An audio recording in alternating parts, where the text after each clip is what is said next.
Chapter 5, Part 3. Let's go. Okay, so we were just on this slide, and now we're here. Intergenic control regions are going to be just what they say. They're going to be in between the genes, so they're going to be non-coding, located in between genes, and they are going to control the way that the DNA next to them is accessed. For example, by interacting with a transcription factor, that's going to lead to more transcription, or there are transcription repressors, and there are different chromatin modifying proteins, things like methyltransferases, for example. And I believe they may also interact with the histones, which is another way that we control which parts of our DNA are open for business, so to speak. Okay, so we can add or subtract nucleotides at that VD or VJ junction. And since that is located right at the site where the third hypervariable region is going to be, that leads to an increase in the diversity of the third hypervariable region. So this is our kind of ace in the hole. This is our special trick for making sure that we put in our new diversity, our extra diversity, at places where it's going to matter. So, in these areas, these are some terms you'll run across. P nucleotide stands for palindromic nucleotides. Palindrome is something that reads the same forward and backward. So in DNA, that would be a sequence like AACGTT, for example. And you'd say, well, no, TT, whatever, doesn't equal AAGCTT backwards. But if you make a reverse complement for it, so if you flip it upside down and you use the opposite nucleotide, so everywhere there's a C, you put a G, like that, reverse complement it, you'll see that it is actually a palindrome when you have two strands of DNA. So reading one strand will be the same as reading the other strand in this little region, and they will bind to each other. And these are going to be generated by, asymmetric opening of the hairpin, intermediate during RAG rearrangement. So this is one of the little steps that's involved. And we're going to see some pictures, and all this will make more sense. N nucleotides are going to be those non-templated nucleotides, the little wild cards or random nucleotides. And they're going to be located usually right after the heavy, V region of the heavy chain. And translation of these N regions, is going to increase the diversity, but only if we have the right number of nucleotides inserted. Because remember, we read nucleotides in groups of 3. They aren't each read on their own. And it takes 3 nucleotides to put in an amino acid. And so if we put in 3 nucleotides, or 6 or 9, then we get a working protein. If we put in 1 or 2 or 4 or 5, we get a non-working broken protein, and that B cell is going to have to go off and die. So, that's not great. Non-productive arrangements are one of the results when we're putting in these random nucleotides, and that is any rearrangement that cannot physically encode a protein because we ended up in the wrong reading frame. By reading frame, we mean group of, like 1, 2, 3, 1, 2, 3, 1, 2, 3. So like ABC, that's 1, and then DEF, that's 2, GHI, whatever, that's 3. But if we took out one of those nucleotides, if we put in, took out the 5th one, so we'd still have ABC starting, and then instead of DEF, we'd have DFG, and instead of GHI, we'd have HI, and then whatever comes afterward, and we would end up in what is called a different reading frame, and usually there's only one good reading frame, only one proper way to read a gene, and so that's a good way to end up with a broken gene. That's the idea there. Okay, so now let's look at this in a little more detail. And so our little regions that we're going to recombine, our recombination signals are going to be brought together. And then we got our D and our J regions right there. The RAG complex is going to cut it, but it's going to cut it in a way that leaves a hairpin at the coding ends. So we're going to have a little bit of extra DNA at each end hanging out. And we'll have DNA in one strand but missing from the other strand. That's it. It's like a little overhang, basically.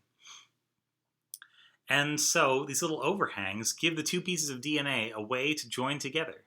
And so what that terminal deoxynucleotide transferase is going to do is just going to keep adding on to one end or the other until it gets a sequence that just by random luck happens to match and happens to allow these two things to stick together. And so once they can pair up, then we're able to actually just fill in the breaks. DNA polymerases are very good at that. And yeah, it's great. Then the ligase can join the last little bits together, DNA ligase 4, and it's perfect. Yeah, we'll just... so we're going to put in mutations in this process with the terminal DNA transferase adding on nucleotides until it can find a way to join these together. Yeah, I don't know where I was going with that, but that is correct. Okay, so that's the end of the last section on antibody gene rearrangement. T-cell gene arrangement is going to be a very similar pattern to antibodies. So yeah, come see. And both alpha beta and gamma delta T-cell receptors are going to be generated by gene rearrangement, just from a different library of potential genes. Okay. So the T-cell receptor excision circles are going to be little circular DNA fragments that we've cut out from the chromosome. It's just going to be the extra chromosomal DNA that you get from a T-cell receptor, VDJ joining. And so, for example, the T-cell receptors are going to be organized in similar ways. So the alpha chain locus, which is equivalent to a light chain, is just going to have leader, and then it's going to have a variety of V genes. So these are the V alpha genes, and yeah, you can have 80 of those. Then you've got up to 61 joining regions, and then you've got a constant region that'll go on the end of that. And for the beta chain, which is going to be like the heavy chain, we're going to have a series of leaders and V regions. We're going to pick out one of those out of our 52 total, and we're going to join that on to one of our diversity regions. So we can join up here, or we can join up here. And if we join up here, we've already cut out this entire region, probably. It's going to become that extra chromosomal DNA. There we go. And then depending on which diversity region is selected, we're going to encounter a little different library of joining regions. So if we joined up at this diversity region, we could theoretically use any of these downstream. But if we join up at this diversity region, all these are going to be gone, so we can only select from these. So depending which D region we use, we're going to have a number of J regions that can be included. So there's a total of 13, and that's the way they actually work. Okay, and so just like in antibody recombination, the first thing that's going to happen is we're going to join up our V and our J, or we're going to join up our V and our D and our J, just like so. And so here we go. We're just chopping out everything in between, V, D, and J, bam, joined together. Great, and then we're going to use those with a constant region, and voila, we have made a T-cell receptor with a big beta. Yeah, big beta and little alpha. Yeah, little alpha and big beta. I like that. So little alpha light chain and big beta heavy chain. Yeah, that's good. Okay, as in immunoglobulin genes, there is the 12-23 rule. So a 23 can be joined to a 12, but not to another 23, and a 12 can be joined to a 23, but not another 12. There we go. And so for alpha, beta, and gamma delta T cells, this is still the case. We can, join these up and, add in diversity regions if it is going to be the heavy chain equivalent, which is going to be the delta and the beta. Okay, so here you go. And in this one, they actually do the math for you, which is very nice. So your total V gene pairs and total junctional diversity is going to be down here. Multiply those together, and you find that we can actually make about 10 to the 13th different immunoglobulin receptors So our 30 million turns into this because we can actually put in that junctional diversity and still get out functional antibodies if we put in groups of 3 nucleotides. And over here in alpha beta T cell receptors, you can see we've actually got a far wider range, and we've got about 10 to the 18th. Now, the neat thing is that just because you can make an antibody to something doesn't mean you can make a T cell to the same thing, because each one of these is drawing from its own library of variable, diversity, and join regions. And each one is undergoing its own little process. They can add in a little bit of junctional diversity. So altogether, yeah, your T cells are able to respond to more different kinds of things. This makes them extra useful, I would say. And this also, in part, explains why having an immune response to one element of an immune response, like making a good antibody response, does not necessarily mean that you will make a good alpha beta T cell receptor response, because they are independent processes, and you gotta basically get them both right to make a really good immune response. So by now you're thinking, wow, it's amazing we're alive, right? Yeah, it's amazing that an immune system that has this much randomness and this much choice in it is ever going to work. The other neat thing is that total diversity over here, about 10 to the 13th, 10 to the 18th, or 10 to the 13th. The 10 to the 18th is definitely more T cells than you will make in your entire lifetime. So there will be combinations that you could have made, and there'll be some that you made when you were 1 year old and you will never make again in your entire life. And so this is why memory is really important, immunological memory. This lets us preserve some of these random but winning combinations that helped us out earlier. All right. So this is the top of a T cell receptor. You can see that thing that looks like a binder clip. There's our 2 little alpha helices. Here's the peptide that we're going to pinch in there. Yeah.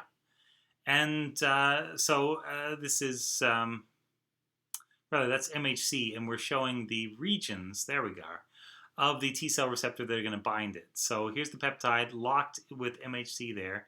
And you can see we've got 3 of these complementarity determining regions, or the hypervariable regions is another way to say that. And they're positioned so that they're all pretty close to the peptides that are going to be involved, that are going to be held by MHC class 1 or class 2, depending on what we're talking about. So that's how the hypervariable regions help us. We mostly end up binding to a protein via the hypervariable regions. And if it's got an alpha here, this is the alpha chain or light chain. If it's got a beta here, this is from the heavy chain equivalent, which has the diversity region. All right, so that was alpha beta T cells. How do gamma delta T cells work? Same way, but with another completely independent set of genes. Yeah. So there are some V alpha and some V delta genes that are interspersed. They're kind of mixed together. And then we have separate sets of D and J, and see the little delta, it's this little curly thing up here.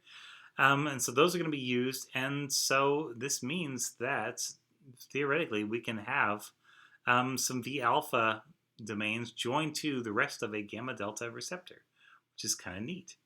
And so there's your gamma chain locus, which is separate, and the gamma chain locus is just going to have gamma chain genes spread out there. But the alpha and delta genes are going to be kind of mixed up together.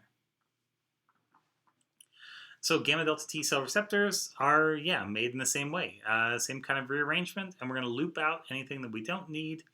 And we're going to first join V and J, or V and D, and then V and D, or sorry, D and J, and then V and DJ. There we go, because DJ's got to stay together always. And then those will get expressed with one of the constant regions over here, as you can see. So there we go. That was the rest on the basics anyway of T cell receptor diversity and how we generate it. So we'll pause here and then go on to the next section.